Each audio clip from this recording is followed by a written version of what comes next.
Bonds are one of the most common investments. However, to many investors, they remain a mystery. So let's explore what a bond is and how it could benefit your investment portfolio.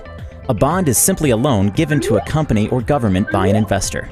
By issuing a bond, a company or government borrows money from investors who, in return, are paid interest on the money they've loaned. Companies and governments issue bonds frequently to fund new projects or ongoing expenses. Investors use bonds to preserve the money they have while also generating additional income. Bonds are often viewed as a less risky alternative to stocks and are commonly used to diversify a portfolio. Consider this example. The city of Fairview wants to build a new baseball stadium, so it decides to issue bonds to raise money. Each bond is a loan for $1,000, which Fairview promises to pay back in 10 years.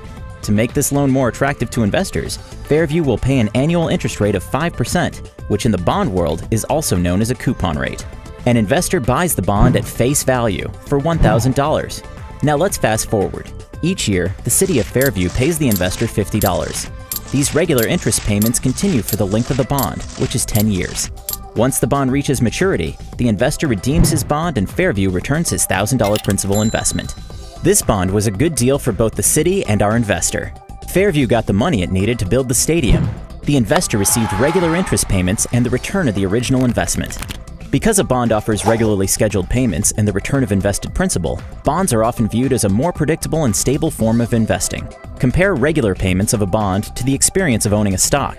With stocks, although returns are typically greater, profits and losses are driven by market forces and are considerably less predictable. Of course, like any investment, bonds are not without risk. One risk that bond investors face is the possibility that the issuer defaults on paying back the principal. This is what is known as default risk. Typically, bonds with higher default risk also come with higher coupon rates. The amount of risk depends on the financial stability of the issuer. For example, most governments are considered stable issuers and issue bonds with a relatively low coupon rate. Corporate bonds typically represent a greater risk of default, as companies can and do go bankrupt. That's why corporate bonds often offer a higher coupon rate. Several credit rating agencies, such as Moody's and Standard & Poor's, assign rankings to different bonds. This allows bond investors to gauge the financial strength of the bond issuer. These ratings agencies often use different criteria for measuring risk, so it's a good idea to compare ratings when considering a particular bond.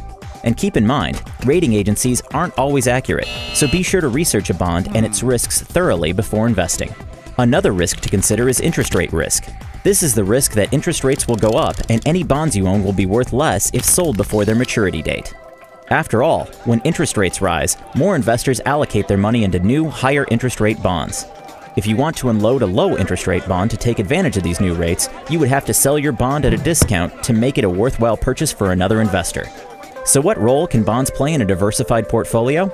For many investors, bonds are a way to preserve capital and generate income. Investors often use a mix of stocks and bonds to achieve investment goals, and because bonds move differently from stocks, they can help increase or protect portfolio returns. Keep in mind that this discussion showed you one simplified way that investors use bonds. Like all investments, bonds are complex and have a variety of uses. Before you invest in bonds, it's important that you invest in your own financial education.